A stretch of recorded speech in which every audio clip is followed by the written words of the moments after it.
Welcome to This Week in Money. I'm Jim Goddard. Today, Ross Clark from chartsandmarkets.com runs down the major markets. After weeks of losing, the New York exchanges had a positive week. Ross checks out crude and cryptocurrencies. Editor of the popular blog jugglingdynamite.com, Danielle Park, comments on whether central banks can get a handle on inflation and where interest and mortgage rates might be headed. Mark Leibovit, publisher of the Leibovit VR newsletters, checks in from Arizona to talk about the manipulation of gold and where he thinks the markets could be headed. He also has a special offer for our listeners. Plus, at the end of the show, we'll have a company showcase update from American Manganese President and CEO Larry Reaugh. We'll talk to Ross Clark right after this. Media recognition from Bloomberg, Reuters, recycling trade publications, patented process for 100% recovery of critical metals, including cobalt, lithium, nickel, manganese, aluminum. American Manganese is focused on recycling lithium-ion batteries for electric vehicles. American Manganese trades on the TSX Venture, AMY, the US, AMY.V, and Frankfurt 2AM. For more information, visit AmericanManganeseInc.com or phone me, Larry Reaugh, at 778-574-4444. Welcome to This Week in Money, the source for market opinions. Here is Jim Goddard. My guest is Ross Clark from chartsandmarkets.com, where you'll find insightful market commentary and timely technical analysis. You can find him on Twitter at ChartsByRoss. Welcome back to the show, Ross. Always a pleasure, Jim. Ross, finally, after 7 weeks of downturns, the U.S. stock market turned the corner this week. What's the story there? Okay, so this is the real thing probably for a few weeks. If we take a look at what happened going into the last week or two, we had the 6-week run, and it was across the board, and more so even in the growth stocks that had been the big teaser for the last 6 years or so on the upside. But we take a look at the reversals that have gone on. There were some key points here. The dollar index bottomed out back in the middle of last year and has been doing exceptionally well. And we got on the weekly charts, it got overbought 2 weeks ago, reversed a week and a half ago, and has had follow through on the downside. And as the dollar has turned, pretty much everything else has also joined the parade here. So the items that have been weak, the U.S. equity, well, not just U.S. equity markets, most of the equity markets, stage these very nice reversals. Volumes, though, are on the lighter side, so it would suggest that this thing has got some buoyancy behind it, but not the type of move that we saw coming out of the 2020 lows after the COVID scare. But there should be, as I say, decent action. And, if we take a look at other sectors here, precious metals also had nice reversals. The silver gave us some springboard buy signals. Gold had a springboard, which is an oversold within a flatter rising trend. And that was 2 weeks ago. And here we are at 1857. We had been under 1800. So that's a nice reversal in the gold market. And this is the type of signal we haven't seen this since the tail end of 2020, at which point we had a $200 rally off the bottom. So this one in gold has probably got potential of getting into probably the mid-1900s, so another $100 from here. What's going on with the U.S. and Canadian dollars? Well, as I say, U.S. dollar made its reversal, and if you take a look around, you see things. Yes, the Canadian dollar had its reversal as well.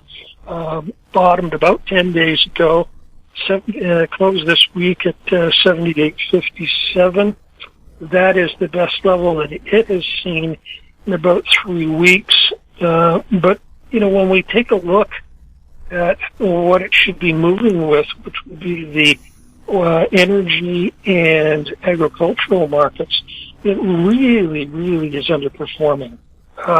Here you are, you've got the oil market at 15.09 at the end of the week. That is the best level that we've seen in crude pretty much since the first bounce off that major break back in March. We've been up to $130 on the oil price. Exhaustion highs, really, really good signals up there. Sold off to the low 90s and had a bounce. And that bounce was right into this 115 area. So in the interim between then and here, there's been a real choppy market. But if we take a look at the lows and the highs, there's been an upside bias. And take a look at the stocks within the sector. They've been doing reasonably well here. So it looks as though crude oil has got some legs to go on the upside. If we look at the DBA, which is the agricultural commodities, excluding crude oil, you've got a high back in March once again, and that high has been retested 2 or 3 times. The lows have been tested very nicely, and the bias there continues up. So here you get the two major areas that should be helping the Canadian dollar. The big drawback is a name that everybody would know here, Trudeau. That seems to be the most negative item that's out there as far as the Canadian dollar is concerned. What's going on with cryptos? Cryptos had the same type of low, excessive low as everything else a few weeks ago, like a 1 or 2 day bounce. Really not a lot of power here. Bitcoin had the same type of break that we saw in everything else 2 weeks ago. But the bounce has really just been a 1 to 2 days. There's nothing in this right now. So there's no reason. We're at 28,805 on the nearest futures contract. There is just a ton of resistance in the 30,000 to 42,000 area. It's spent the better part of everything from February up until the middle of May in that range. Pretty good volumes in there, and it would be very, very hard for Bitcoin to make it up through those resistance points. Ross, thank you so much for the update. Nice being with you, Jim. My guest has been Ross Clark from chartsandmarkets.com, where you'll find insightful market commentary and timely technical analysis. You can find him on Twitter at Charts by Ross. Coming up, Danielle Park, next on This Week in Money. Always consult your investment professional before making any investment decision. Don't miss out. Stay informed. Receive the HowStreet.com weekly recap with thought-provoking podcasts, radio, and articles delivered to your inbox. Sign up for the HowStreet.com weekly recap on our homepage at HowStreet.com. This Week in Money is archived online at TalkDigitalNetwork.com. Welcome back. My guest is Danielle Park, editor of the popular blog Juggling Dynamite and president of Edible Park Investment Council Incorporated. Her websites, jugglingdynamite.com and venablepark.com. Welcome back to This Week in Money, Danielle. Hey, thank you, Jim. Danielle, does it look like the Fed and the Bank of Canada will keep raising interest rates to fight inflation? Well, it's quite interesting. This week we've seen a dialing back of the expectations on that front, which is something I've been suspecting was going to happen. As you recall, in the first quarter of 2022, say the first 3 months, the invasion of Ukraine spiked the prices of food and energy so much that there was a great inflation shock to the economy. And that on top of all the free money that was flowing during the pandemic and the excess consumption of goods really, as well as the blockages in delivery and backlogs, that really caused this spike in the cost of living. And so now that Jerome Powell has been finally reappointed to his second term as the head of the U.S. Fed, we're looking at the meeting, their last meeting notes this week, and they're now talking about potentially not having to hike as much as they had previously thought. And I think that the reason there is that the economic data is quickly coming in to the downside in terms of what people had been expecting. So the consensus had thought, the consensus has had a voracious appetite for consumption to continue through 2022, and as if the consumer would not have any problem with the end of the stimulus programs and, the excess cost they're paying for, as I say, the cost of living. Those things are really crimping their ability to consume. So we've seen, in earnings reports this week from the likes of, Walmart and Target, and these are traditionally what people consider to be more defensive retailers in economic slowdowns. But both of the CEOs were noting that the amount of dollars that consumers are having to spend on food is really directing dollars away from their higher margin items, the electronics and furniture and that sort of thing. And so that really hurt their sales forecasts, and it also left them with much higher inventories than they wanted to have. So there's a cost to sitting there with excess inventory. So that in itself is a disinflationary impact, again, curbing this sort of runaway inflation theme that a lot of people have had. So you're starting to see in the futures markets, for example, where there had been an expectation of potentially a 3/4 hike, 0.75 hike in the overnight rate in the U.S. In July. They expected a 0.5 in June and potentially 0.75 even the month after that. Now we're seeing that's dialed back, and they're starting to think that potentially it might be a half point there. So this waffling is something that I predicted would happen, because not only have we got, weakness in the overall asset markets, financial markets, housing markets is another one we can talk about, but overall consumption is dropping. Durable goods orders disappointed this week in the United States. So all of that combined makes me more convinced of our initial analysis, which was that they're not likely to hike as long and as far as the consensus had expected, and has been priced into bond markets, which is pretty important, right? Because the bond market, as I've explained before, it doesn't wait for the actual hikes to happen. It just looks at what the central banks are talking about and says, fine, we'll discount all these hikes, and the bond prices dropped, and that meant their yields skyrocketed. But what the effect of that is that all the fixed rate loans are actually priced off of the bond yields. And so even before central banks get around to invoking all the hikes that they're telegraphing, the bond market went ahead and did that repricing for them and spiked the cost of mortgages and loans of all kinds in the economy. And that's really been this extra rate shock on top of everything else, which is really hitting the consumer now, and they're pulling in their spending, which is, of course, 70% of the U.S. economy, about 56% of the Canadian economy. So in terms of consumption, when that takes a big hit, you really see a drop in the economic growth and the inflation expectations, as I've described. Recently, in an interview, President Trump suggested we could see interest rates towards 21%.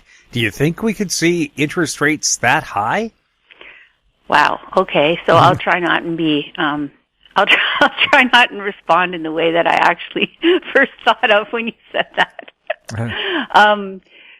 Let's just say President Trump is not known for either his mathematical skills or his analytical ability. So let's discount the messenger, first of all. But second of all, I think that is highly unlikely. Now, if you're talking about on the high yield junk side, where a bunch of zombie companies have been selling bonds to an investing public the last couple of years at record low rates, that in no way reflected the actual credit risk of their enterprises, and the fact that they many of them were cash flow negative and had no way to pay back loans unless they were able to raise more capital. So those companies were borrowing at really ridiculously low rates because money was so cheap. And there's that saying that when money is cheap, you invest in stupid things. Well, it's been super cheap the past couple of years, and we've seen this with spades where people have really just thrown money at anything at all. So in that space, I would say that you could indeed see a big spike in the borrowing costs of those corporations as the credit crunch spreads.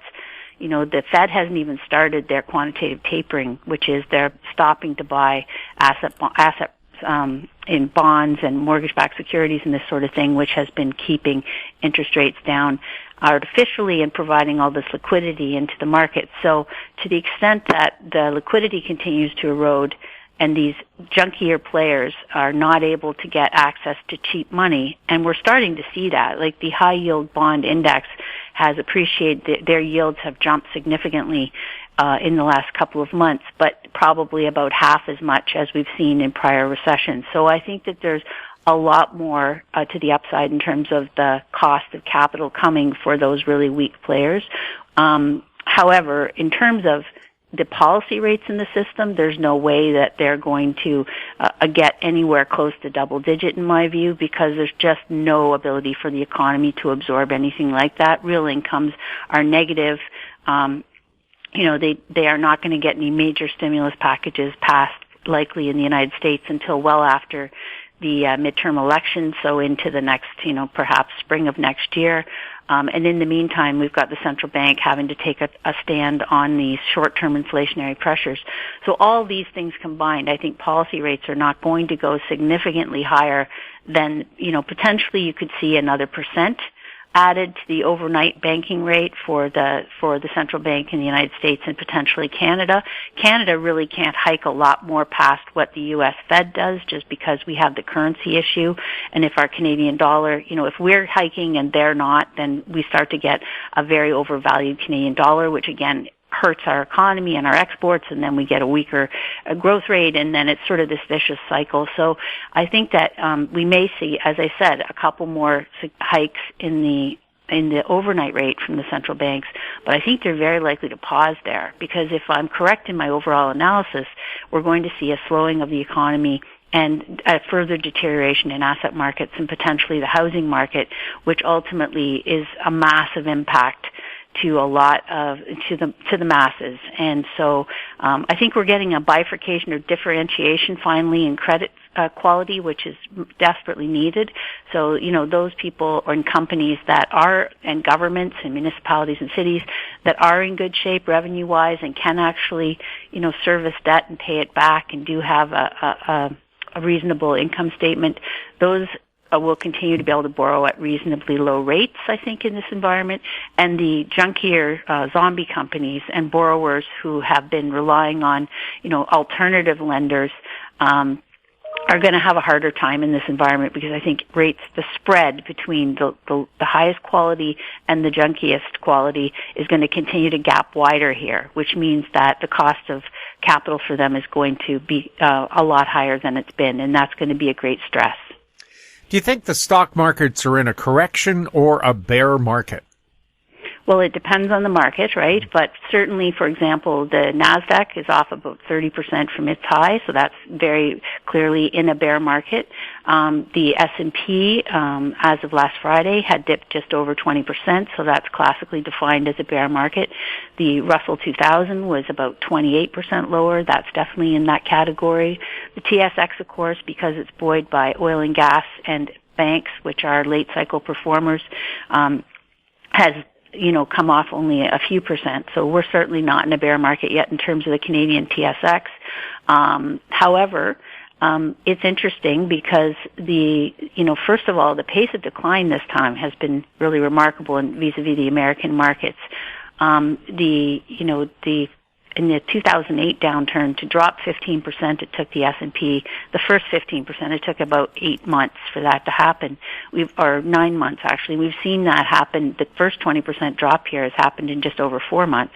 So this goes back to my point, which I've mentioned many times, which is that the leverage in the system is so high that the pace of change is accelerated, magnified.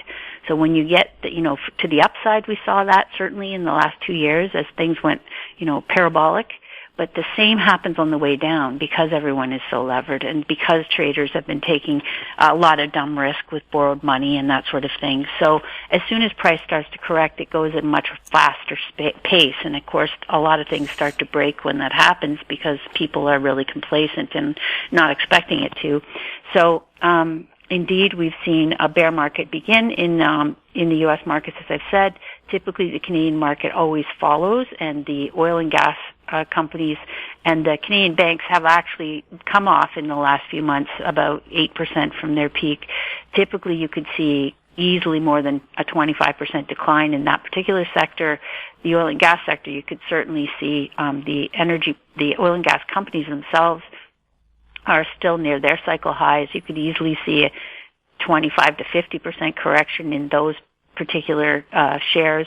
So I think that we're very early in this cycle. We haven't seen any of the capitulation selling that typically comes with a bear market bottom.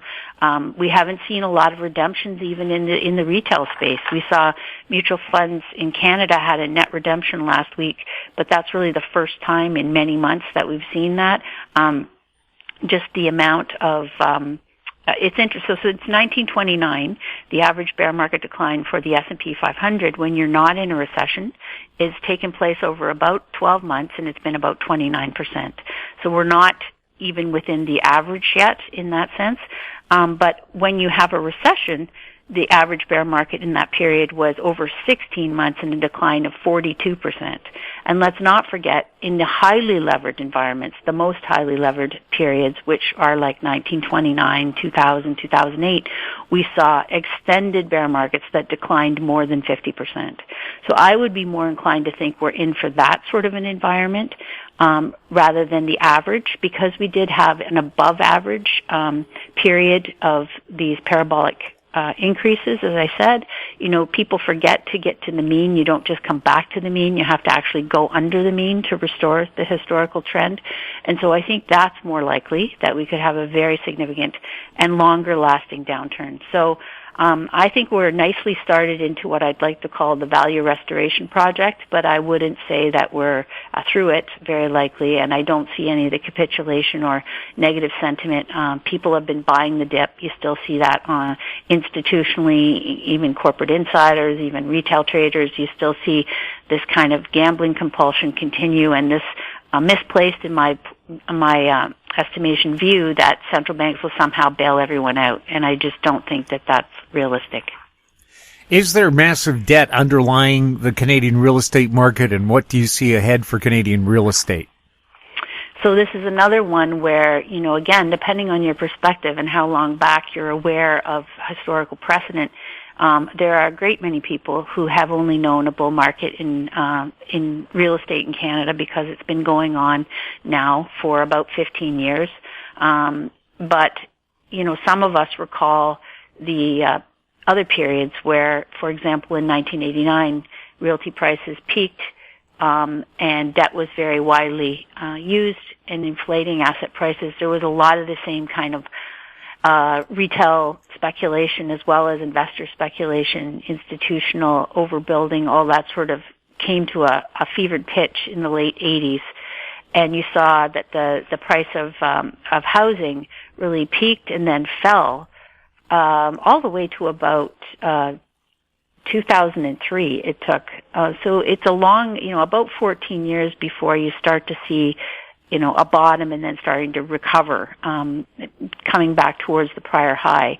And that is really the kind of environment I think that we could see here. And I know people think that's impossible. I talk to them every day. I'm amazed. Even hosts of shows that I've been discussing things with, and they'll say, I noticed that, for example, we live north of Toronto, and in this area, house price, the sale price has been off in the past couple of months. February seems to have been the peak, and it's starting to come down, and people are having all manner of difficulty now because appraisals are not coming in sufficient amount to support the pre-approvals that they had or the mortgage they were planning to have.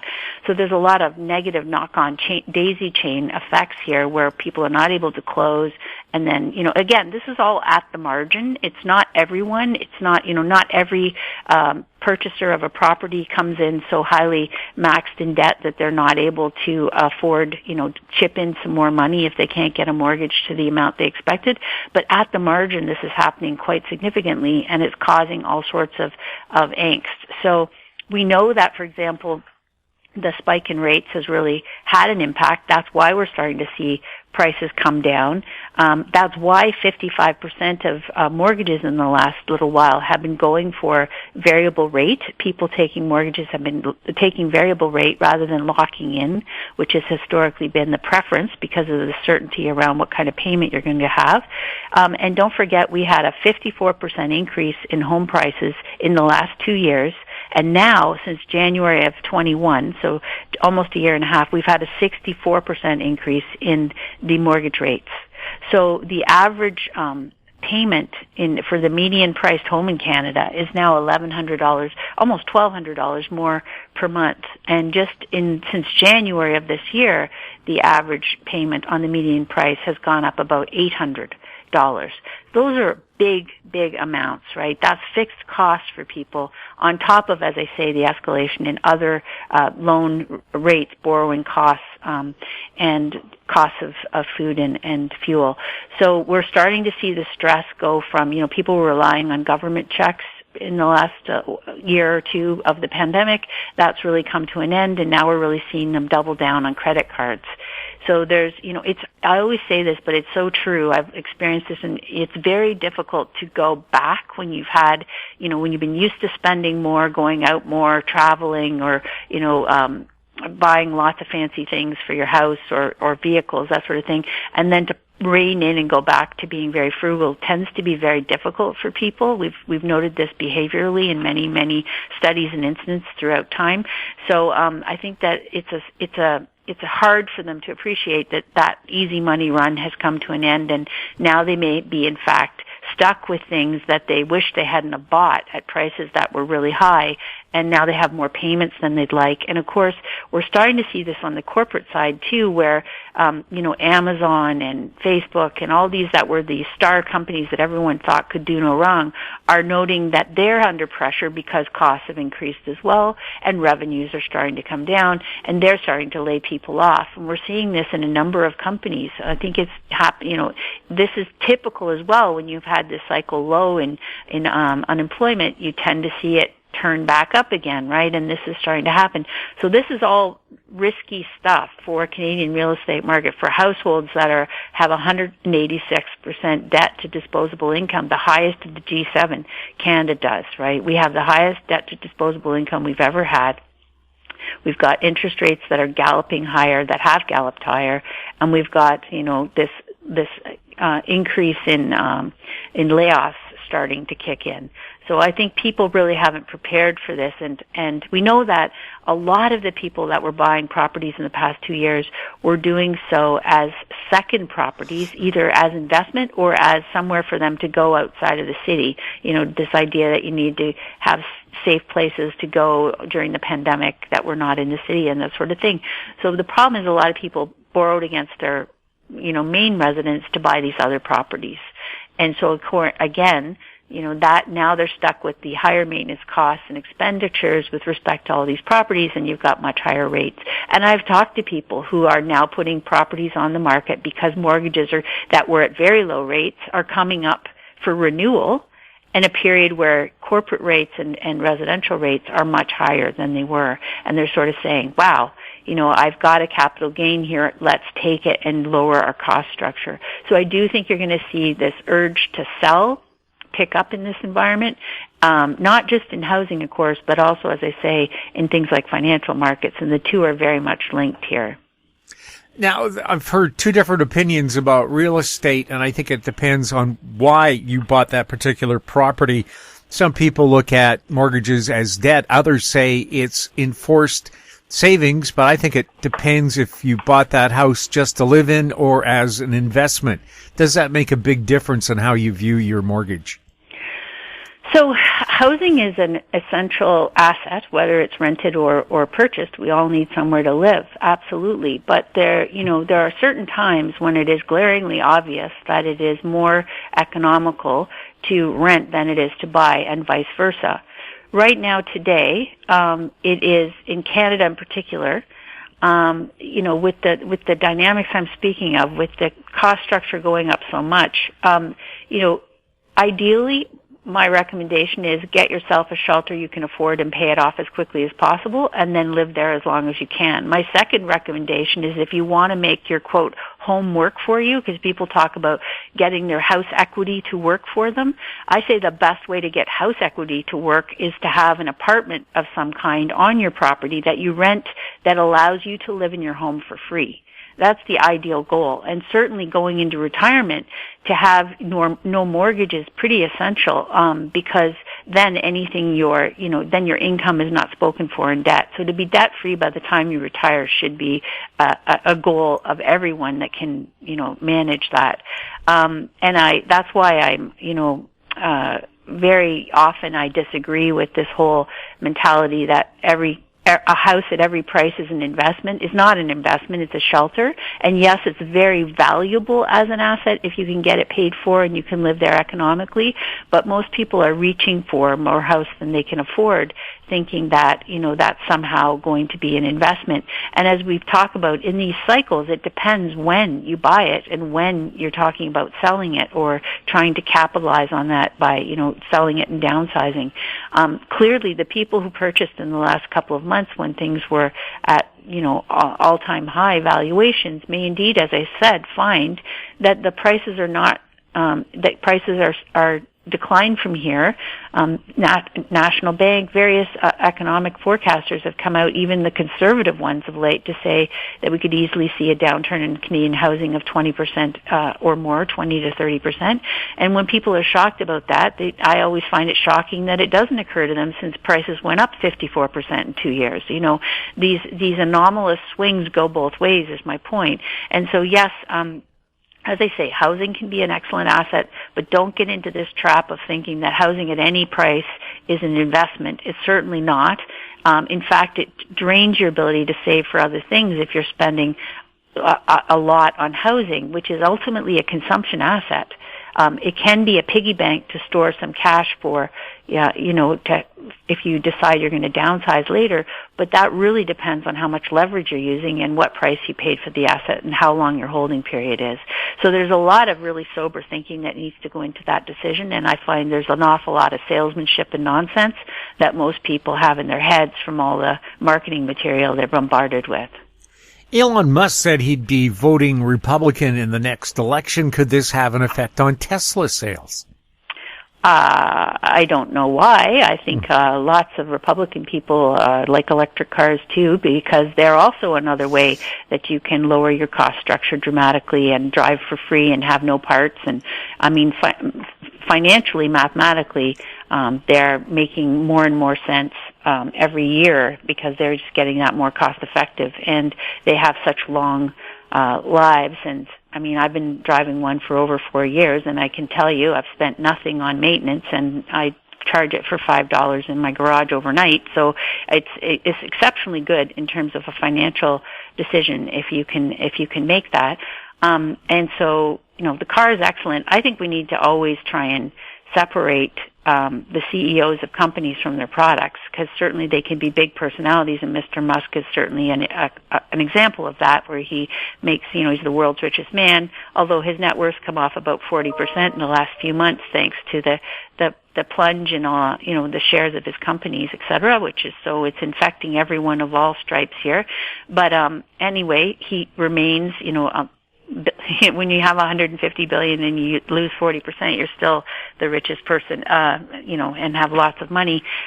So I guess he will vote in whatever way he thinks is most advantageous to his business interests. He's recently moved to Texas, and whatever he thinks is the best to maintain his particular companies and competitiveness, I'm sure he will spend his dollars and votes in that direction, but I don't think it should have anything to do with the sale of Teslas. Are cryptocurrencies anything more than a belief? Well, there's another one. This has been one of those things where I've long said, that the blockchain technology, metaverse, all this stuff is something I see as being a legitimate part of the future increasingly. But what started as a kernel of legitimacy became this embellished beyond belief into this frenzy of people thinking they could get rich quick on all these schemes around the coins, the currency, so to speak. But what is in fact happened? So Bitcoin has come off about 55% again in this environment because, as I was saying before, this is all one trade, right? The stocks, the housing market, the corporate debt, cryptocurrencies, like it was all basically the world sloshing in liquidity. Again, back to the point when cheap money's super cheap and rates are really low, people do really dumb things, and this fall into that category. You have, I wrote about it this week, but the founder of Reaugh, was a crypto advocate, and as prices went up, people, this is very typical, they tend to increasingly lose their banana, and he started talking about how he moved 100% of his net worth into various coins of different stripes and kinds, and he admitted in this interview that he didn't understand them or didn't really know what they were, but he just wanted to see how they trade with 100% of your net worth. So this is the kind of bonkers behavior that is typical of these frenzied environments where people lose all sort of bearings on prudency or financial management, risk management, this sort of thing. The most damaging part of that, of course, is that he had a lot of followers. So a lot of people just think, oh, this person's rich and they're saying they're doing this with their money, so I'm going to follow suit. And I know for a fact many people borrowed against their homes, against their credit cards, against whatever they could to get money and plowed it into these crypto spaces, companies, coins, this whole sector that really ballooned around this frenzy. And of course, many of them have gone to zero or dropped by 80%, not just on the crypto coins, but on the actual companies that you can invest in around that space and in court. And they were also issuing bonds for tuppence, very low rates, again, because everyone would just gobble up anything that was tossed out. Any trash thrown was eaten. And so now, I know young people who've lost, $70,000, $80,000, which was some of their savings, money they borrowed by plowing into these coins. So I think it's been another chapter in this crazy mania that we've been living through the past few years. It's tragic in many ways because a lot of people are getting hurt and losing. And another amazing stat on this topic is Civic Science had a report not too long ago that said 4% of Americans who resigned from their jobs during the pandemic cited crypto gains as the reason they were doing so. So this just shows you there's no income coming off this type of security whatsoever. So you ask, is it a belief? Well, ultimately, paper assets are a belief, right? They have to have people willing to exchange them for cash, and that is the means of their value. If they're not, if people will only give you 20 cents on the dollar, then that's what they're worth. If they stop trading altogether, then they're worth zero, right? So indeed, it is a belief-based system. And yes, I think that a lot of people have made bad decisions, like giving up, regular income in exchange for these speculations that went up a lot and now crash a lot, and they don't produce any income. In fact, many of them have negative carry because there's costs involved with, owning them, storing them, transacting in them. So they're a negative carry asset. They don't provide you any income, and many people have given up, really legitimate assets or incomes, jobs, in order to speculate. And this is, again, classic behavior. It's happened for centuries, but it's always devastating when it does. Is social media an important tool for investing? I think the internet has an excellent breadth of information, and if you know what you're looking for, if you have a correct filter, a tight filter, a poop filter, so to speak, if you have something where where information is legitimate and trustworthy, that's one thing. I don't think that most people are equipped with that kind of filter, and that's where it gets very dangerous. So like I said, social media can be used as a mass tool of manipulation, and I think indeed it is. That's something that we used to see, in the 20s. It was newspaper boys yelling out headings, or, on the street corner. It was newsletter writers. It was people who could influence coming to town criers, basically influencing people in whatever way they could. And basically, suckers are born every minute. So if you don't have a filter, you don't know what you're looking for, it's very common that you get taken in. So I think social media has made the world a much more dangerous place for a lot of people, and that is too bad. What are you investing in now?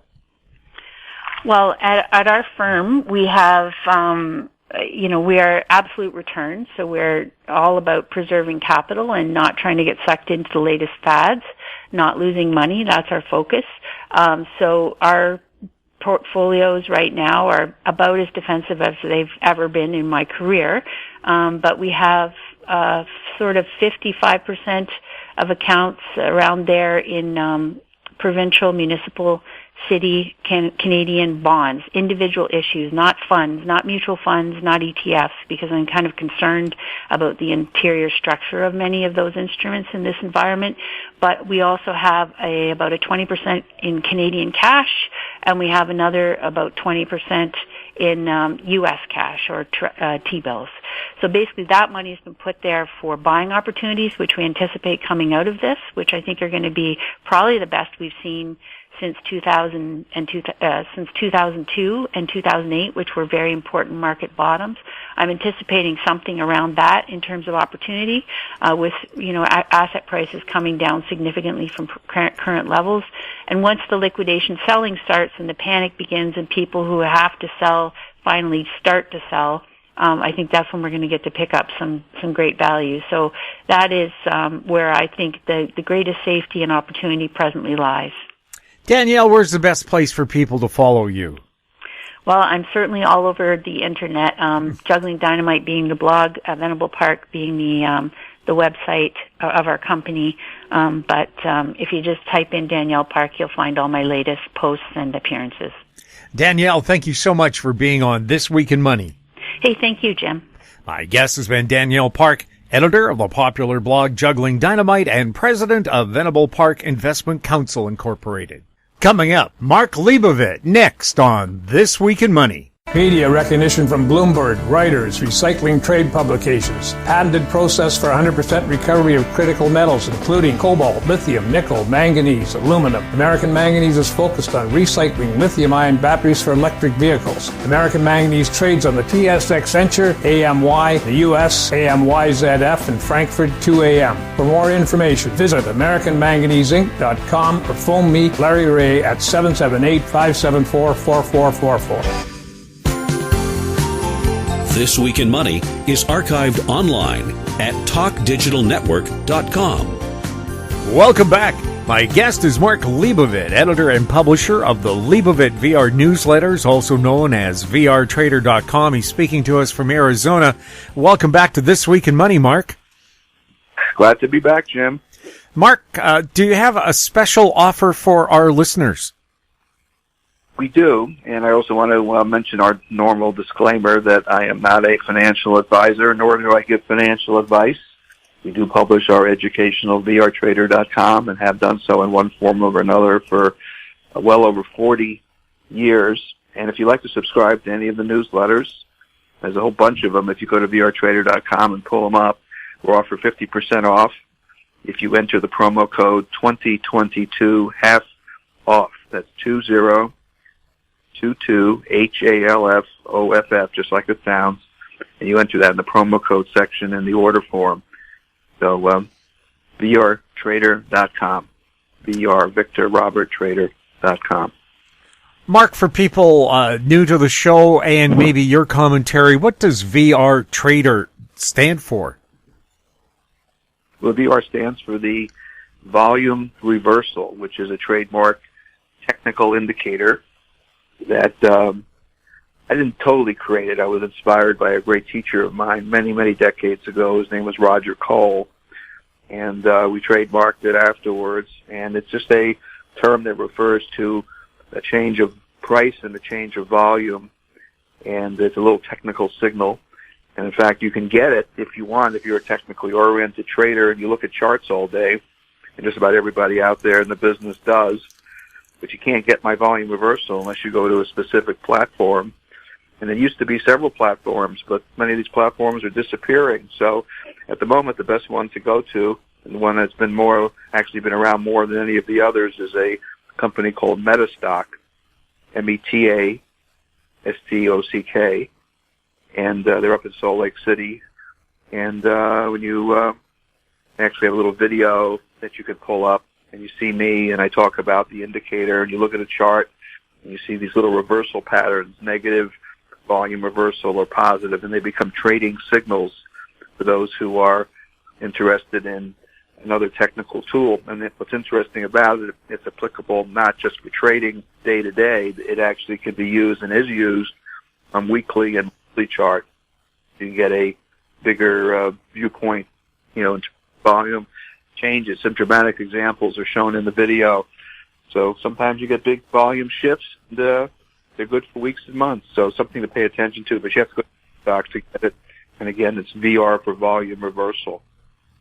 Are the stock markets likely in a correction or a bear market, and could we be in for a summer rally?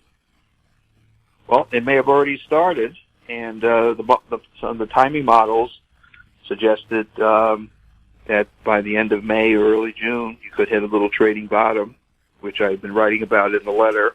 We also, we have various seasonality tools that we use. We use these lunar cycles. We use the Mercury retrograde cycle, all kinds of crazy stuff that we apply to try to get a sense of timing. The big one, of course, is the summer solstice, which doesn't come up, until the third week of June, but you tend to get changes of direction in the markets around the equinoxes and the solstices, and we've already demonstrated the accuracy of that over the years. Nothing's 100%, but, generally, March, June, September, December, in those time frames, you tend to get some changes, but you got to put it together with the, technical indicators and whatever else is going on in the world at the time. So we're in this time frame for it, and I'm not quite sure how far it's going to go. Everybody's holding their breath regarding the Federal Reserve and what they're going to do at their next meeting and how much they're going to raise rates, and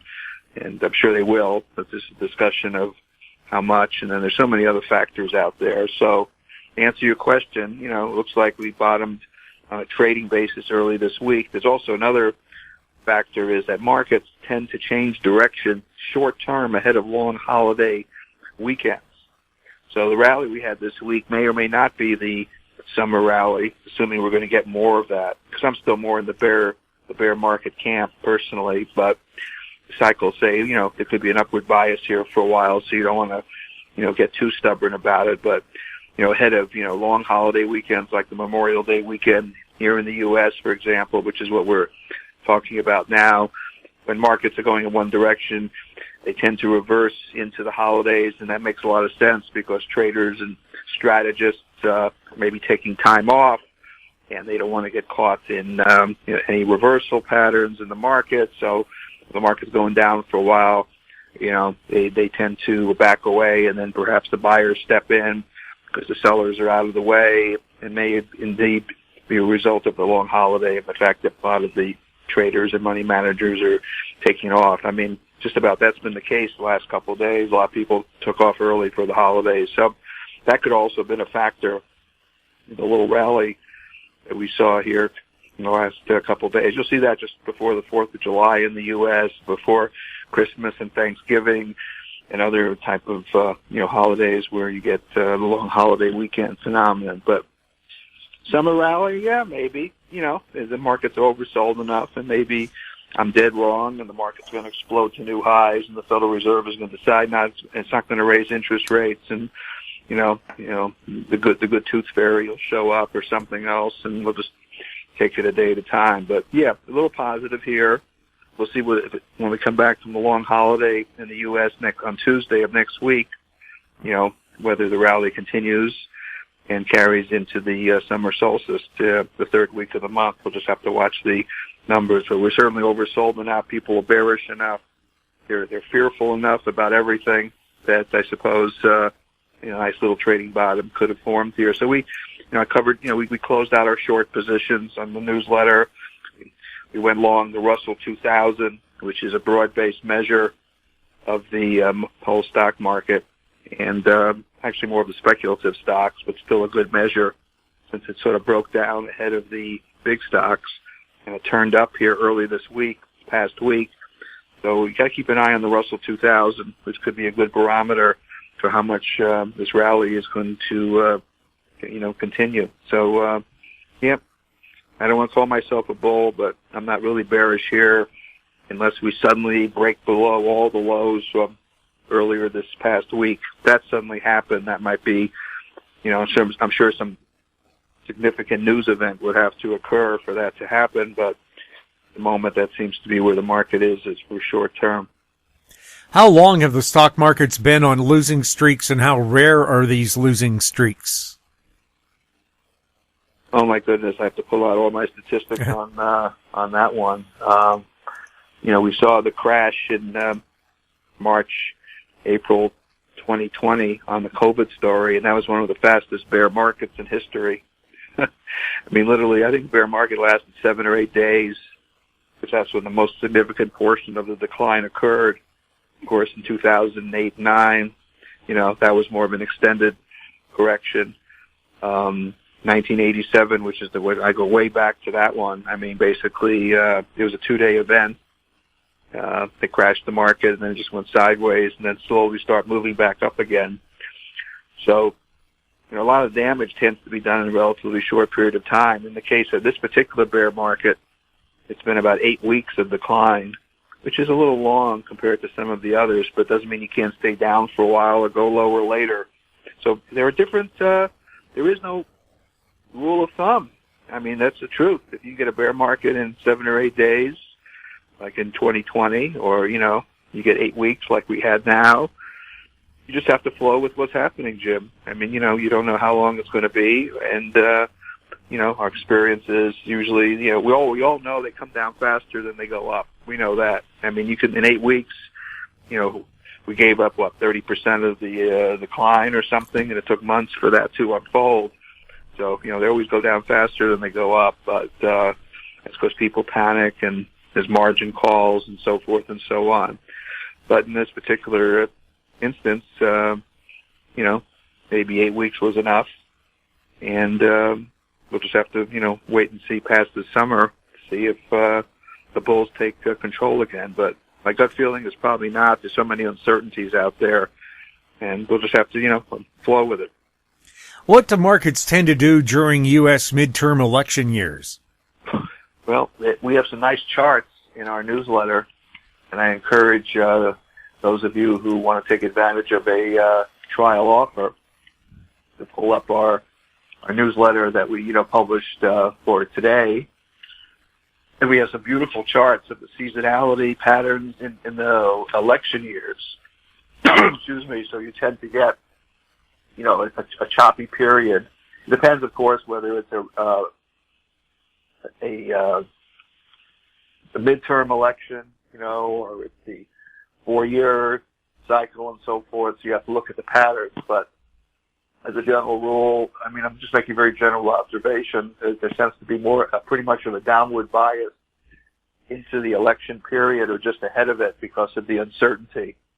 So most of the models that I look at, are choppy to down. I'm not saying you can't have a few up days like we just had this past week, but mostly, a bit of a downward bias. And then, with the climax occurring ahead of the election, probably in that September, October time frame, and that's sometimes that we generally, recent history have experienced market crashes anyway. But after the big sell-off we just had, I don't know if you would call that any worse or better than what we've just experienced. So yeah, the bottom line is, the models I'm looking at, if you pull up my newsletter, which is the letter from yesterday, and again, you go to vrtrader.com to subscribe to it, you'll see the comparisons between 1962, 1970, 74, and 2022, which were the years of the midterm election. So interesting stuff, and it basically they caution that who knows what's going to happen in the election, and there's so many other things going on besides the election. So it's interesting how all the stories are sort of overlapping here, economic stories with interest rates, potential change in politics,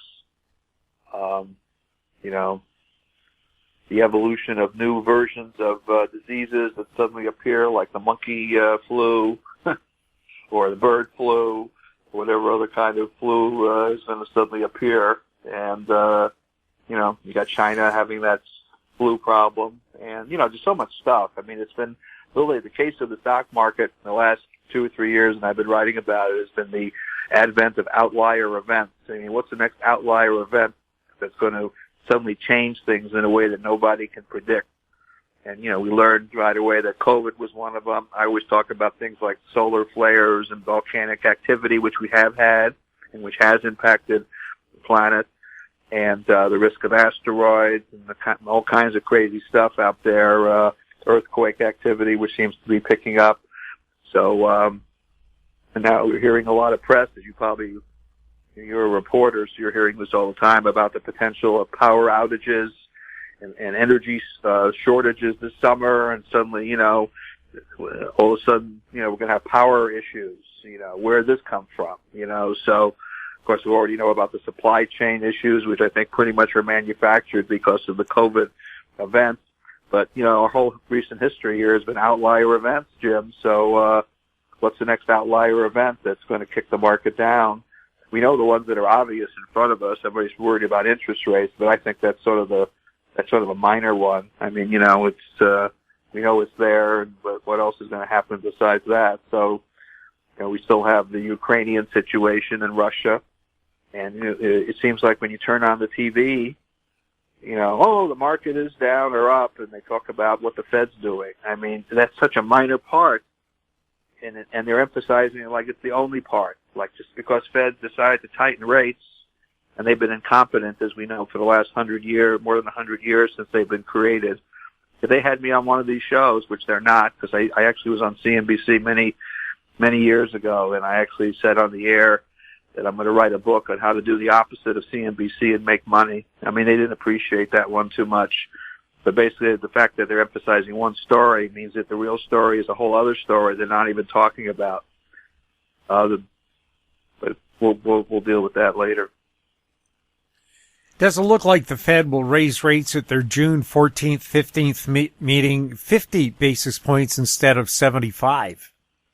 Yeah, who knows what they're going to do. I mean, they seem to be targeting a 2% interest rate. That's sort of what they want and how fast they're going to get there. So, they have mud on their face. I mean, they're incompetent anyway. I mean, people, when they hear me say that, they say, what's this guy talking about? I mean, they're just totally idiots. I mean, they step on the pedal, or then the accelerator, and then they hit the brake, and then they're back to the accelerator and back to the brake. I mean, Alan Greenspan was really notorious for this back in the 1980s. I mean, they don't know what the hell they're doing. If they were going to do anything, they should have done it much before in a gradual way. I mean, what we really need is a free market. We need to get the Federal Reserve shut down, out of the business of manipulating interest rates, because they do a bunch of other nonsense besides that, like money supply, which they, increase or decrease, or their bond purchases or their bond sales. And then they get into stuff that nobody talks about. And I mention this over and over again on these broadcasts. I mean, they're out there doing crazy stuff. They'll buy stocks. They'll buy bonds of individual companies. And they even done some of the Freedom of Information Acts. They came out a few years ago. I mean, they're buying stuff overseas, bailing out governments. I mean, this is not what they were created for, and they shouldn't even been created. I'm in the Andrew Jackson 1847 period, where he just shut down the national bank and said, we don't need a bank, and just get rid of the damn thing. I mean, if I was president, I'd just abolish it. I don't know if you even have the power of president. Let the free market decide what rates are. I mean, the free market supposedly decides stock prices and valuations and real estate and where gold should be, even though gold's also manipulated, which is unfortunately a whole other story. But, just get them out of the way. So here they are. They got mud on their face because supposedly they should have raised rates before they did, and now they want to catch up. and I'm sure they're going to overdo it, just like they overdo it in the other direction. I mean, we have virtually a zero interest rates since 2008 and 9, since the financial crisis. I mean, we had 15 years of virtually zero rates. Doesn't work out too well, really.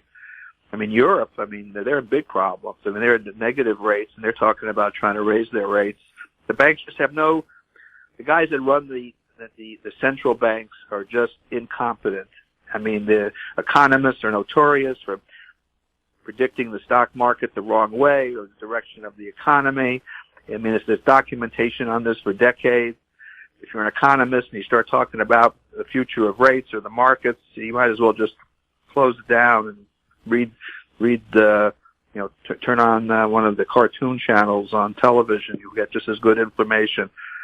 So here we are, and probably they're going to want to show that they have muscle because everybody criticized them. I mean, like a free market would have been driving rates higher well before they did if they weren't even involved in the process.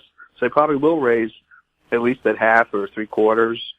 Just want to get it out of the way. And the big joke, such a big joke, it's just, I sit here laughing all day, and I try not to watch financial television because it is a joke. And that's why I made that CNBC comment, basically they're trying to predict something they can't predict. And, they're out there reacting to an event which they have no control over. And, if they do as they did in the past, like I said, they're going to overreact. And then what's going to happen? Then they're going to have to go the opposite direction again, or, they'll find out that the inflation really had nothing to do with them at all, and they can't control the inflation because they can't control the supply chain issue. They can't control the weather if there's crop shortages. They just can't control all the factors that led to the inflation, and it wasn't their actions that, even though the rates were low, and you can argue that was part of it, the inflation we're experiencing is not something they can control. Are they going to be able to change the supply shortages of fertilizer or of, there's hundreds or thousands of Ford trucks sitting out in a storage area. I don't know where it is. I think it's in Michigan because they don't have chips for their, semiconductor chips to run the vehicles. And there's many companies that can't get the key ingredients to produce the products. And does this have anything to do with interest rates, or whether the Fed raises it or lowers it, and that's going to change the economy? It's all nonsense. If anything, the Fed should do nothing and, wait to see if the supply issues and other key issues can be resolved. And obviously the Fed has no control over Ukraine or what Russia does, or whether fertilizer is going to become more available, or whether there's a solar flare next week and suddenly our communications are shut down, or all the other variables. And what about Taiwan, and whether suddenly we're going to get embroiled in a war or non-war over there, which is ultimately going to happen in some form or another. China is definitely going to take it over. Just a question of time. Probably within the next 5 years, if not sooner. So how's that affect supply and inflation and demand for products and commerce and so forth? So they, essentially, they're non-existent, unimportant institution in terms of the scheme of things. It'll be real interesting how this all plays out. That suddenly they find out that whatever they did really didn't make any difference. And at some point, some senator or congressman or some president is going to stand up like I am. Say, get rid of the damn institution. You're useless. Is that going to take another lifetime? When is that going to happen? Because they've already proven themselves in 100 years. They've declined the value of the U.S. dollar 97%. They've done a great job in doing that. And I think you cited when we had an interview last week or so how many recessions that were caused by the Federal Reserve, even though their edict is to prevent the recessions and keep full employment. So it's really, we live in a cartoon world, Jim. It's really wild. You see all this stuff, and I think if you know too much or you study the markets, you realize it's all a game. And what I try to do, and consider myself a survivor, is just to play the game around these idiots who really don't know what they're doing, or listening to the commentators on financial broadcasting or in the paper and reading their stuff, which is usually way off base in terms of the reality. There is such a thing as a force of gravity. I know for some reason people forget that exists. If a stock keeps going up and up, where it just has this relentless advance for a period of time, and you see real extended pattern on the chart. Some people call it a parabolic formation, where something goes straight up and looks like it's going to go up forever. Sometimes gravity does take its toll, and that's what essentially this is.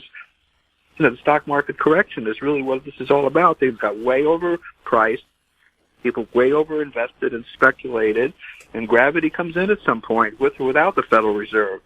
So, that's just, and then the opposite happens when they crash them, they reverse gravity, when we crashed, 30% in 2020, and we crashed now, we came down 8 weeks in a row. I mean, at some point, there is some type of foundation and support in pricing and in the investment feeling or posture of people that are watching the markets. Things just go to extremes. So things are cyclical, and we have gravity, and we've got all kinds of fun stuff out there. So that's why I do the volume reversal, the VR that we talked about a few minutes ago, because that's what keeps you intellectually honest. You're watching where the buyers come in, the buyers go out, and the volume precedes price. So that sort of tells you direction.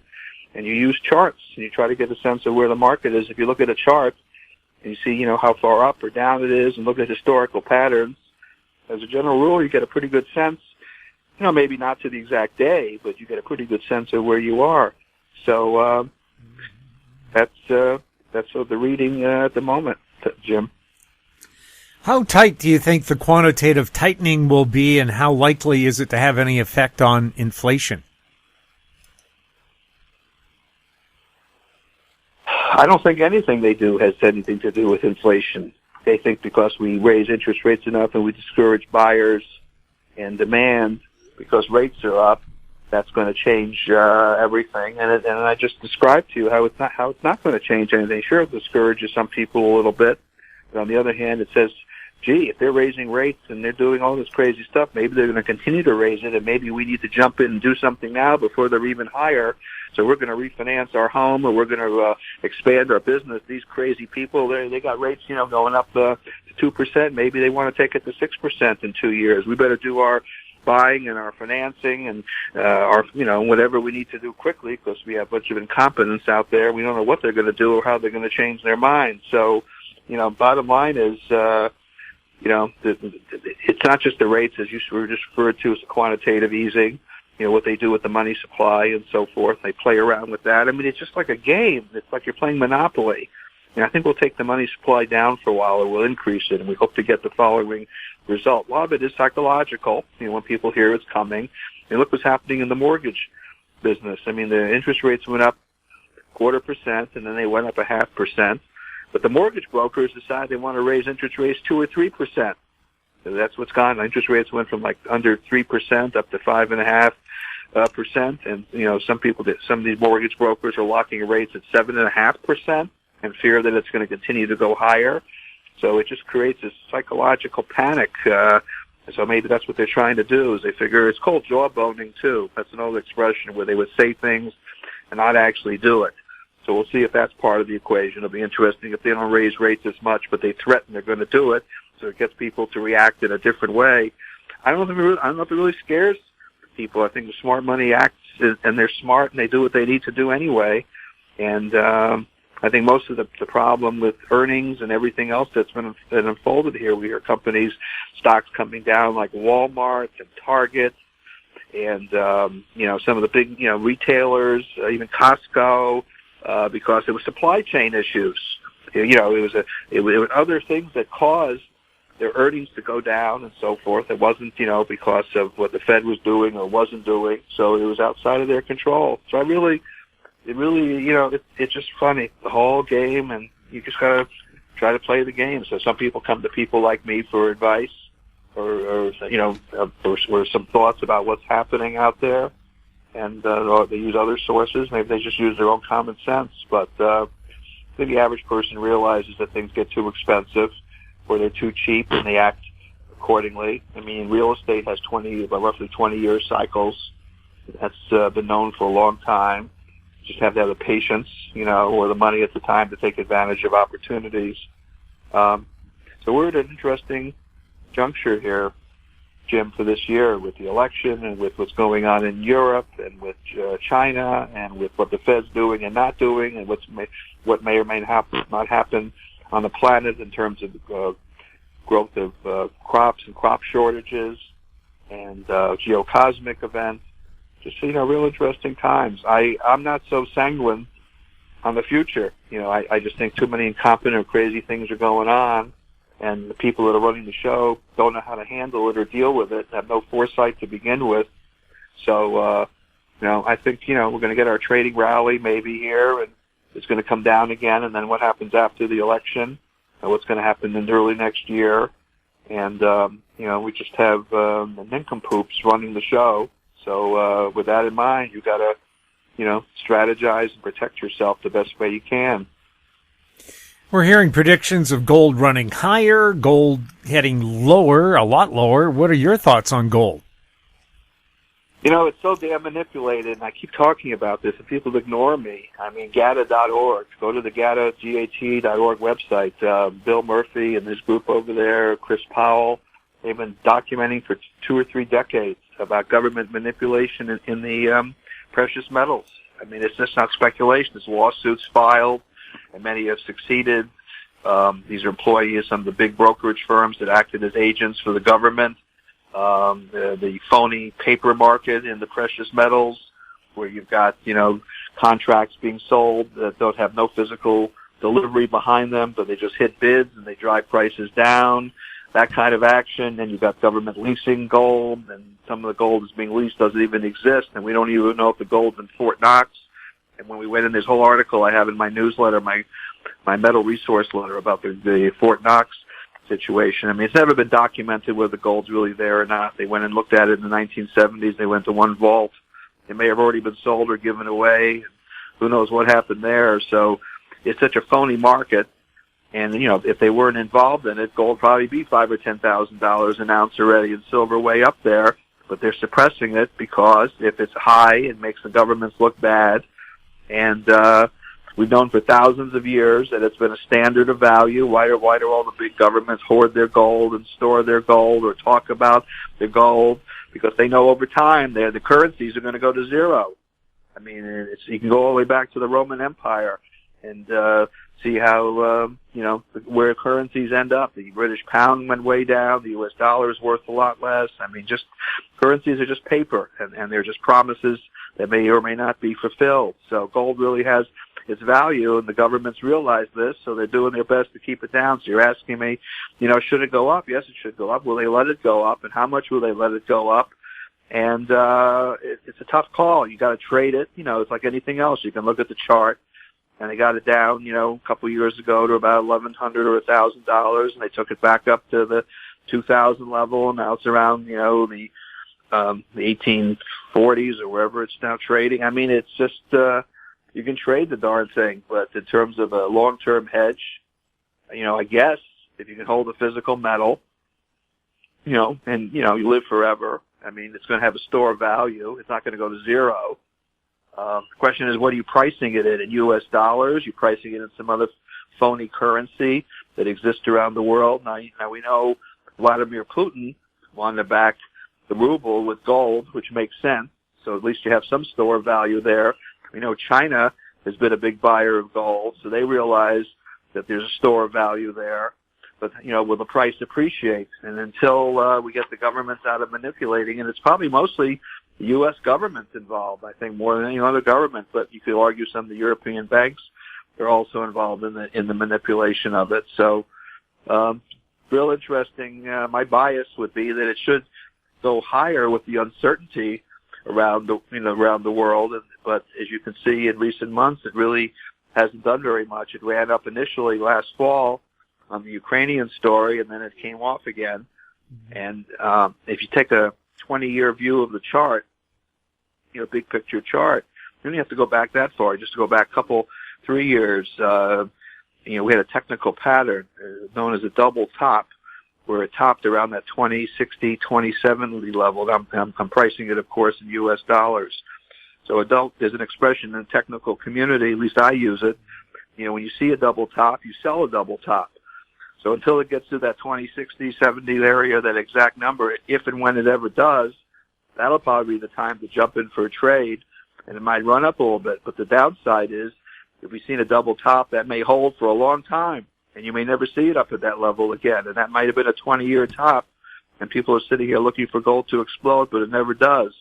So, we have to see if that double top works or not. And so far it has. And we'll just have to, sort of take it a day at a time here, look at the chart and see what happens. So common sense doesn't really apply here. Common sense would say with all the uncertainty and gold being a hedge and so forth, it should be up, and it's not. Silver is another story because, it has industrial uses. It has uses in health and so forth too. It has other practical applications. So the question is, will that overcome? The government's not involved that much in silver suppression as it is in gold, but they do have some. I know J.P. Morgan Chase was accused of manipulating silver, and if you search on Google, you'll see a couple of the cases they were sued, and I think successfully proven that there was manipulation in the silver market as well. So it's not my story. Just Google it, and you'll see all the stories about it's not talked about very much in the press or not. It's embarrassing, I guess, to CNBC and to Fox News and Canadian television to say that the government was involved in manipulating the markets, particularly since there's so much politics involved and how the media is tied to the government and so forth. So very interesting story there. But my bias would be you probably should have somewhat of a rally. And the other thing, I'm sorry to be so long-winded here. I mean, a lot of it is tied to the U.S. dollar because there seems to be, that inverse relationship. So if the dollar goes down, since the commodities and gold and silver are priced in dollars, that you want to see a weak dollar, which has not been happening. We had a little pullback here in the last 10 days or so, but a strong dollar works against gold and silver. So I guess the gold bulls need the dollar to collapse. I don't know what would trigger that, and that would help the gold and silver market because of that inverse relationship. So very interesting stuff. We'll just see how it plays out. And as a trader, we're just doing our best to call the shots here. So I'm biased that it should go up, but it's not really doing very much in this cycle. Let's see what happens in the next week or so. The U.S. dollar is pulling back. Is this potentially good for the markets and commodities? Well, it's good for gold and silver, as I just mentioned. Mm-hmm. And dollar is up because it's the last best horse in the glue factory? I mean, all the other currencies are basically worthless. And, there's been, and also the uncertainty about war and everything else has been driving money from overseas into the dollar.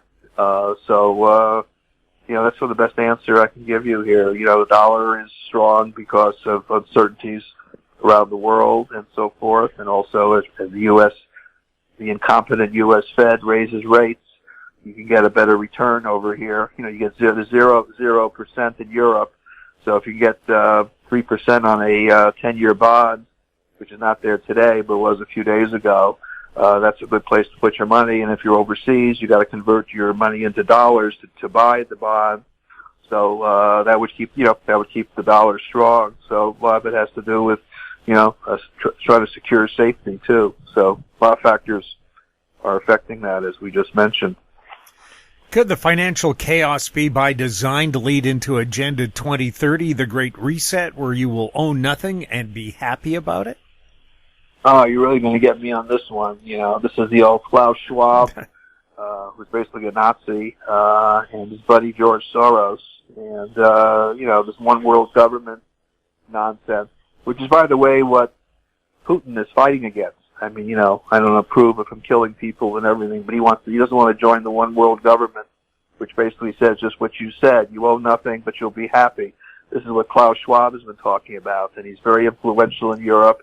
And Soros has been after the one world government and destroying currencies and funding a lot of negative institutions like Black Lives Matter and all this other nonsense for years. So these are basically anarchists who want to change the system, and we have to fight to stop it. And I don't think China wants to be part of a one world government unless they control the whole world. So I don't think they're too happy about giving up their assets and being happy about it. So I don't think they would particularly like George Soros or Klaus Schwab. No, people don't even know who this guy is, Klaus Schwab. He's been so influential, I believe, in Trudeau had a class or studied with him at one point. You can research that. I mean, he's influenced a lot of leaders, and the guy is just way out there. I mean, he would take everything from you. As you just said, that's his philosophy. You own nothing, but you'll be happy. And this is this one world nonsense. And, Putin's not going to give that up. And China's not going to give that up. So in a way, we should be supporting Putin and China against Schwab and Soros, because otherwise you're going to end up really having nothing. So it's really wild what's going on out there. And no one's really talking about this. A couple people, good analysts, but nobody even brings this up. I mean, this is what's really going on out there, this fight against good versus evil. Evil being the one world government. And we have congressmen and senators and even the President of the United States who believes in this nonsense. So who's our enemy? You have to decide who the enemy really is out there, before jumping to conclusions. Who is your real enemy? And it's really interesting what's happening. I have my own thoughts, and I don't want to get too political in these discussions, but we got to fight for our independence, our money we've earned and saved, and our inheritance for our kids and everything else. And these jokers want to take it away from us. So really wild world out there, and I can get into more private discussion about my opinions about this, but we gotta get rid of Klaus Schwab, that's for sure. Are sunspots giving any hints of where the markets are and where they're heading?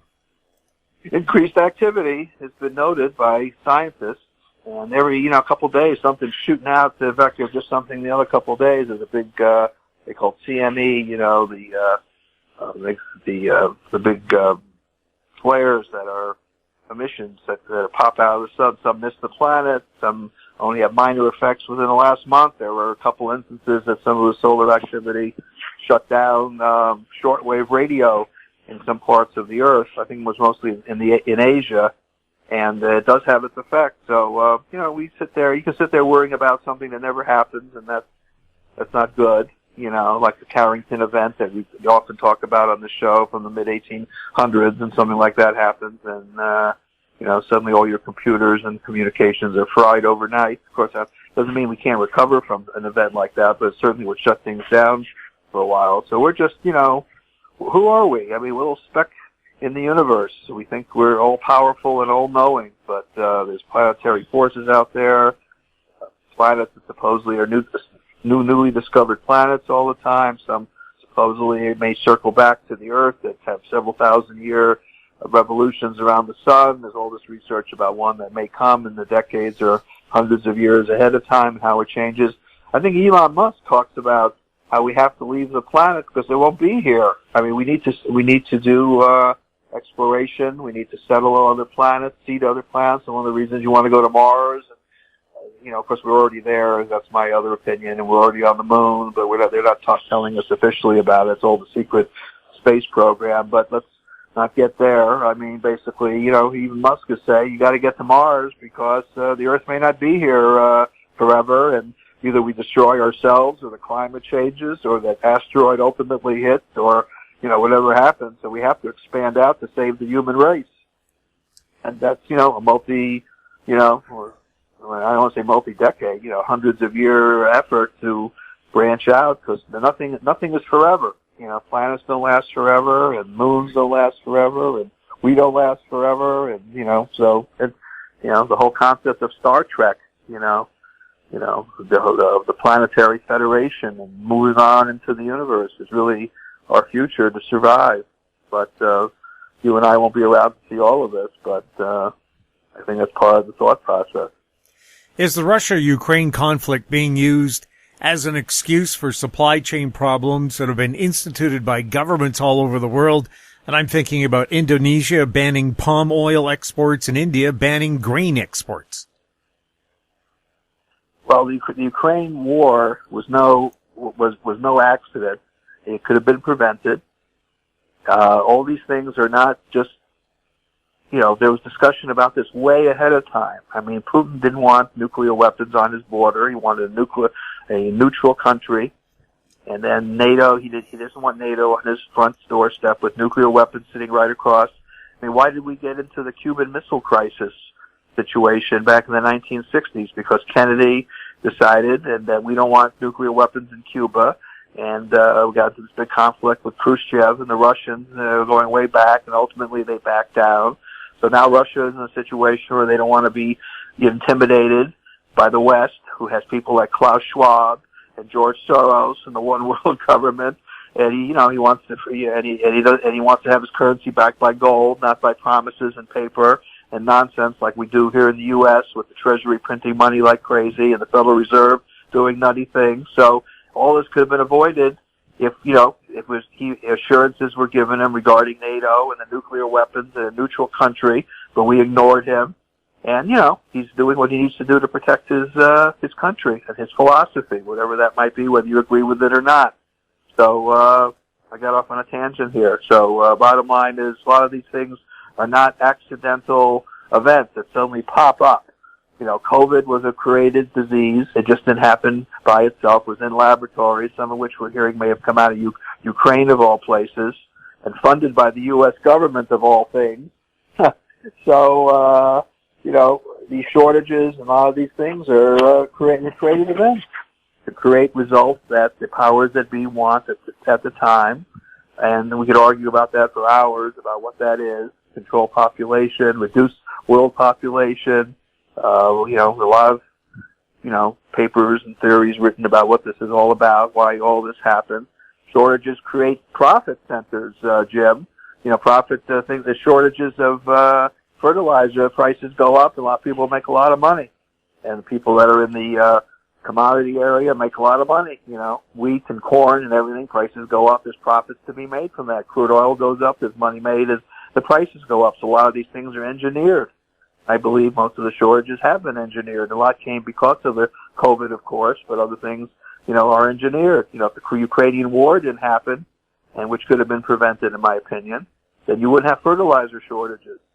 Doesn't mean you might have planetary problems. There could be lack of sunlight because of a volcanic explosion, which could, shorten the grow time for plants, and on and on. We could talk a lot about that, but certain things could be avoided, and many are planned. So my answer to you is no accidents out there, and I'm 100% convinced a lot of these things, most of them, were planned in advance, and it was known as a result of this planning. Are you hearing anything from the World Economic Forum meeting in Davos, Switzerland? Well, the most interesting thing I saw that came out of that was George Soros' comment about how we're going to end up in World War III, which I think is sort of interesting because that's been my thought. I mean, you've got Democrats like Nancy Pelosi, which was last week, and Chuck Schumer from the U.S. going into Ukraine, meeting with Zelensky, and spending billions of dollars getting, arms and other kinds of things over there, not defending the U.S. border, which really needs to be defended, but worrying about the Ukrainian border. And by spending all this money and all this support, doesn't that aggravate Putin? And if he's taken out, maybe the people behind him could be worse. You assume because Putin goes, everybody hopes that Putin goes. This discussion about his cancer or non-cancer and getting rid of Putin and how things suddenly are going to be better. I don't know if that's true or not. It might be a lot worse if Putin's not around. But the fact that we're even doing all this and spending all this money is going to definitely aggravate the Russians, probably lead into the World War III, which is my feeling could happen into next year. Others believe the same thing. And I just thought it was interesting that George Soros brought that up at Davos. I read an article that he brought that up, that with the activities and what's being conducted could lead us into the World War. I don't know if that's going to be good or bad for the stock market. I mean, we can sit here, and are we safe here if that happens? Do we start worrying? Are we really safe here in the Western Hemisphere? Probably not. So, I'm worried about the future. I hope I'm dead wrong. At some point, could the ongoing depopulation agenda we keep hearing about affect the markets? Less people around to buy stocks, I guess, huh, Jim? I don't know.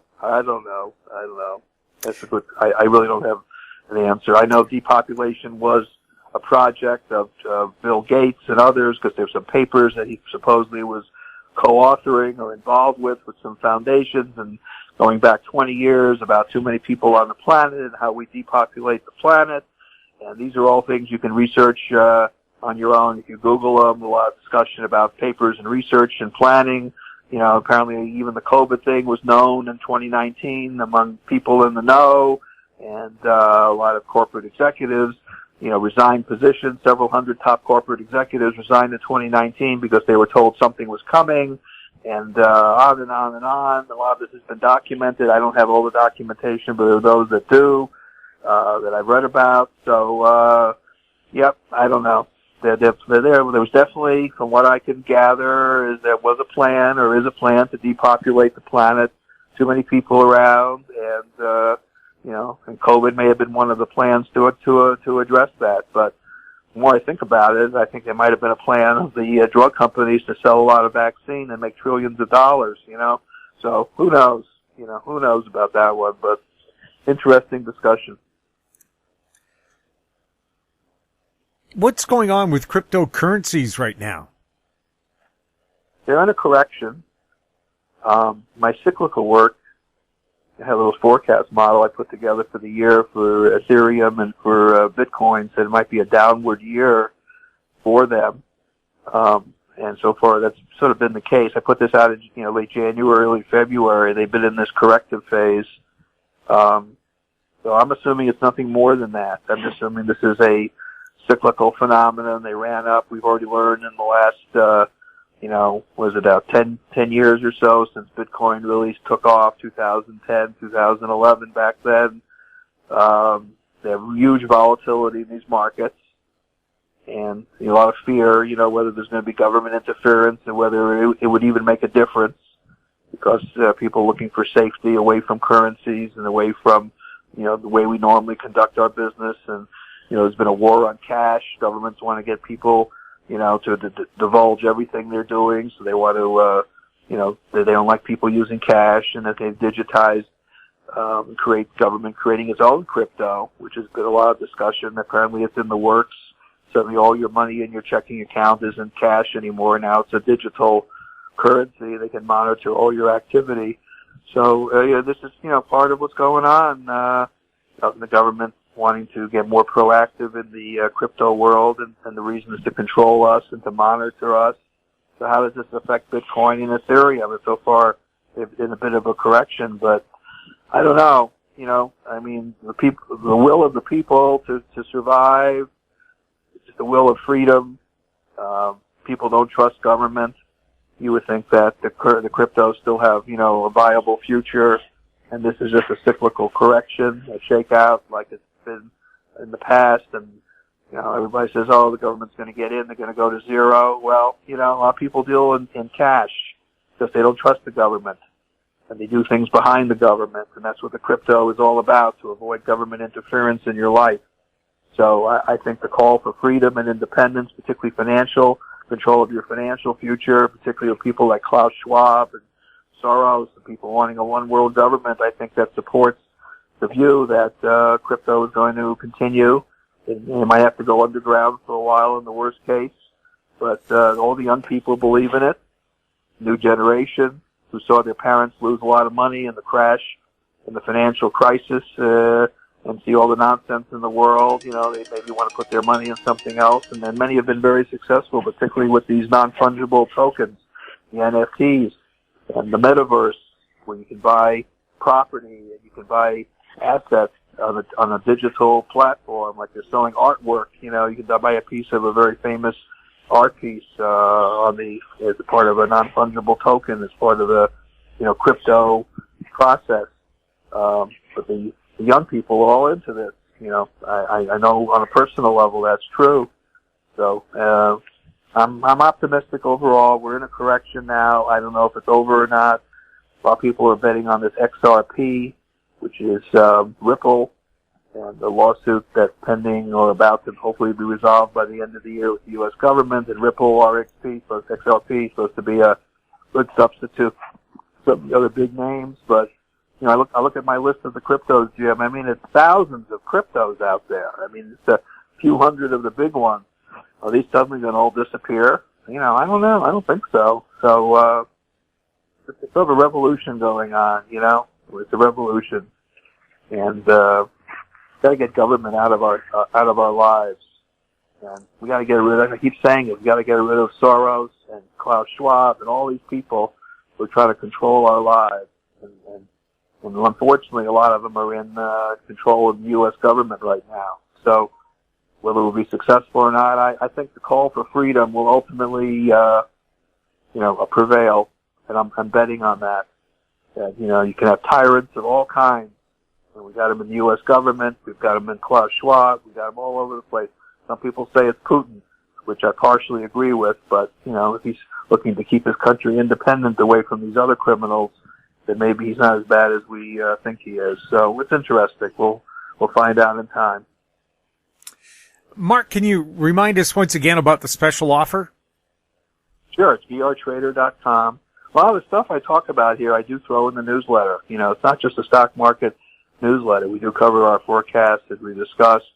But, I throw in a lot of the stuff on the geocosmic. We talk about the cryptos. We talk about, the one world government, all these other things, because it all does affect your money and finances. It's all part of it. It's, follow the dollar is the old expression. Just about everything happens because of money and so forth. Look back at World War II. The Pearl Harbor was no accident. It was predicted. Government embargoed crude oil. Japan had to act accordingly. It did what it had to do.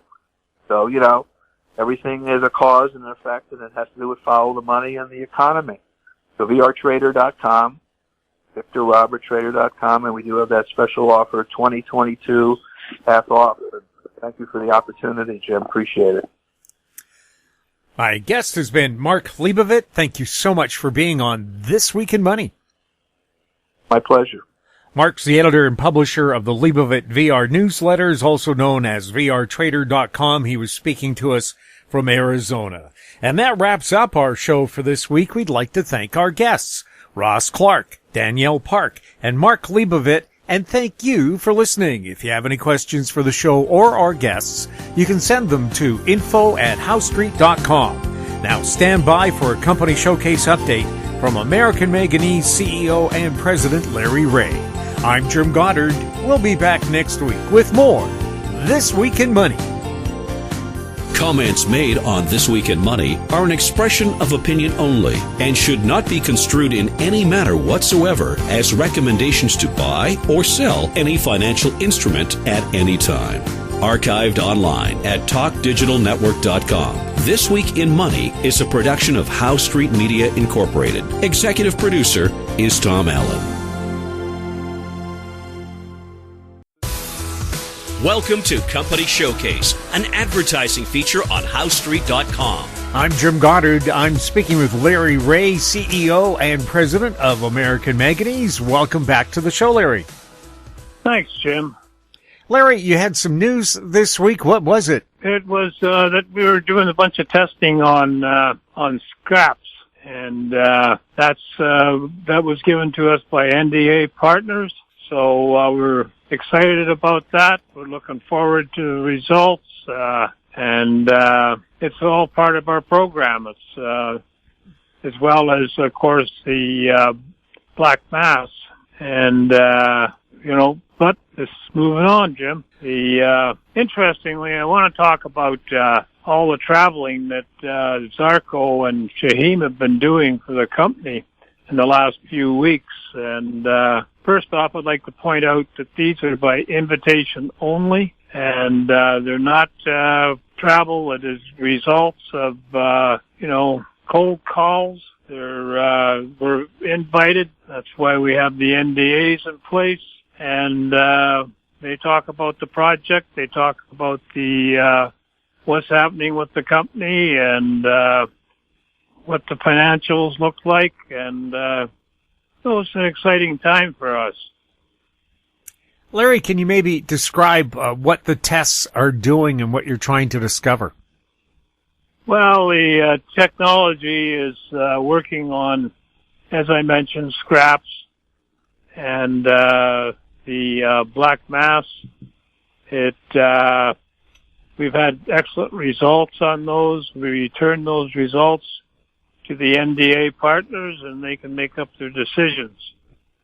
But interestingly, the recent trip is in Miami, and that is showing a lot of interest in what we're doing in the process. And as a matter of fact, there were a couple of analysts that joined in and questioned the company. They seem to be well impressed. So we expect that somewhere along the line, once the name's changed, that maybe we'll get some reports from analysts, which is something that we've lacked. We've had a few, but they're sporadic. And now we're moving into a different arena. So it's a very exciting, Jim. It's an exciting time for the company and the shareholders. Certainly, I think I already pointed this out, but I'll do it again. These are by invite only. They're not cold calls. They're not something that we initiated. They were initiated by other companies out there that have investors, and we talked to them. And I don't know how many dozens or hundreds of investors they've talked to in the last several weeks, but it's been a lot. So it's got to be good for the company, and what's good for the company is good for the shareholders. So, and we're not only talking to them, we're talking to suppliers of the material we need, whether it be scraps or whether it be black mass. We've tested those, and we've gotten good results. So we're up and away, and it's just one of those things that have caught up to us. We've kept our heads down and our asses up and did the work, and it's starting to pay off. And I think you'll see that coming in the near future. So yeah, I couldn't be happier about the results. I couldn't be happier about the small crew that we've got working on the project. And I'm talking about the management crew, and they're all versed in what we're doing. They can all answer the questions. They all have the guidelines to where we're going, where we're heading, and now we've got some results out there that the NDAs have when it comes to financials. So it's a great thing to have, and it's a great thing to be working on. Praise our in-house management. I can't praise Cometco enough. It's it's getting us where we wanted to go, and we've certainly kept our focus on the cathode, and especially the demonstration plant now. With the announcement yesterday of the demonstration plant, it makes a big difference in where we're heading and where we're at. So all I can tell you is that the company is being romanced on a daily basis, and I think the guys would like to sit down and catch up at doing some work at home, but that depends on what happens next week. So if there's more invitations out there, I'm sure that we will accommodate that. It's nice to talk to investors that handle billion-dollar portfolios and give them the update on what's happening, and have them on the sidelines. At some point, they'll be financiers, or they will certainly be buyers of the stock. So yeah, it's a great time. I haven't done very many podcasts in the last little while, but this one here I think is important, especially now that we've got some analysts that are following the company, at least on a basis of the NDAs. But I think they're excited, and that excites us. So yeah, it's a wonderful thing, and I don't know what to say any more than what you hear in the podcast. Just remember that they are seeking us out. We're not seeking them out, and we wouldn't have time anyway. But it's a good position to be in when you're being invited to talk to the clients of big firms, whether it be suppliers of black mass, suppliers of scrap, whether it be suppliers of financing down the road or buying down the road. It's all great. I mean, it's something that's came to us because we've dotted our I's and crossed our T's, and Cometco's done a fantastic job of pushing us up there. If you looked at the demonstration plant and the size of it now, you'd be astounded. It's much bigger. And it's just one of those things that just grows on you. It tells you that if you don't do it right, this thing you could flounder. And if you don't do it right, you can't keep the costs down. So that's kind of the way it looks right now, Jim. And I wish that I could be more active, but that's impossible for me at this point. So I'll just put my word out to the shareholders who always look forward to the podcasts and let them know that things are happening that could result in what they're waiting for. And what they're waiting for is they're waiting for a burst in the price of the company, breakthroughs, that sort of thing. So I think Amy is at the front of the crowd, and it's going to remain there. So we've certainly got the interest. We've certainly got the this is a bad market, so people are not jumping in on a one show and tell. They're basically waiting, biding their time for when they feel the market is in the right position. And I think it's getting there. It's going to be there very soon. So it'll have definitely have a positive effect on the shares, and it should have a positive effect on the holdings of the shareholders. So that's kind of where we're at, Jim. I always have a whole bunch of stuff that I want to talk about, but I'm just hitting the highlights. So that's kind of where we're at. I think everybody is excited about these last few meetings, especially in Miami. So all I can say is, so all we can do is feed them up the goods and let them make their own decisions, although we'll give them good guidelines to work by. Larry, when does that name change take place? July 10th. And what's the new name? Recyclical.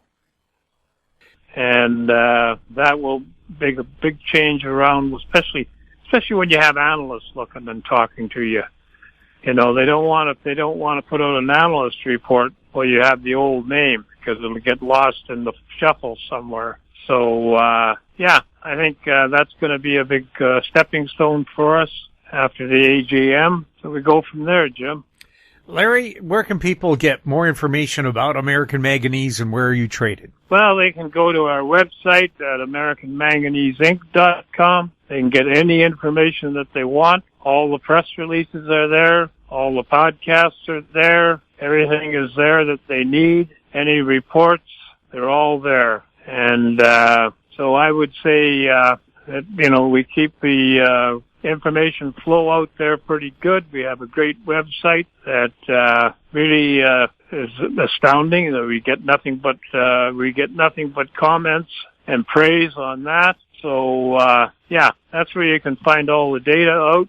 We're traded on the Toronto Venture Exchange under the symbol AMY. We're traded in the U.S. on the QV board under the symbol AMYZF, and we're traded in Frankfurt under the symbol 2AM. And you can get any information you want by just Googling those symbols. And if you want to get a hold of the company, you can phone 778-574-4444. You can email me at LREAUGH@AMYMN.com. Larry, thank you so much for the update. You're welcome, Jim. We've been speaking with Larry Reaugh, CEO and President of American Manganese. I'm Jim Goddard. Our conversation took place on May 27th. Comments made on Company Showcase are an expression of opinion only and should not be construed in any manner whatsoever as recommendations to buy or sell any financial instrument at any time. Archived online at HowStreet.com. Company Showcase is a production of How Street Media Incorporated.